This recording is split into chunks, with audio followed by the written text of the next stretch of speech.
Milyong-milyong pisong halaga ng mobile dental clinics, mga sasakyan at equipment ng DOH o Department of Health ang nakatenga lang ngayon. Batay po yan sa ulat ng COA o Commission on Audit. May report si Tina Panganiban Perez. Babyface ang tawag ng mga kaibigan ni Nardelito Belisario sa kanya.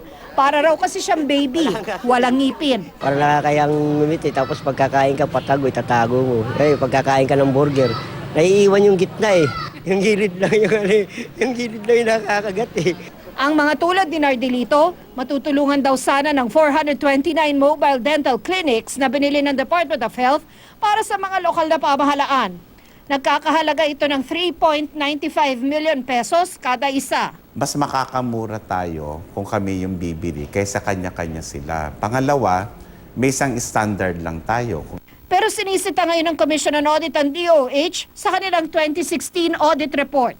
Dahil ang mahigit 43 million pesos na halaga ng mobile dental vehicle na katulad nito, parang mga ngipin ding nabubulok dahil hindi naman daw ginagamit.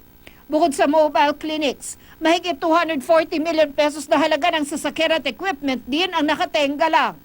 Sagot ng Department of Health, Nabigay na namin, kaya lang nabalitaan namin na hindi nagagamit kasi wala silang dentista. So kailangan may kasunduan. Sandali muna. Sa amin lang yung mobile dental, pero yung dentista dapat sa inyo na. ang ilang lokal na pamahalaan, ibinabalik daw ito dahil hindi kasya sa mga kalsada nila o kaya'y wala silang panggastos. So pag binigay namin yan, ibig sabihin na sila na ang bahala sa maintenance. Kasama na yung gasolina, kasama na yung driver na magdadrive nito, at saka yung mga dentista. Para hindi raw masayang ang ginastos ng DOH, kailangan gamitin ng mga binigyan ang mga mobile dental clinic.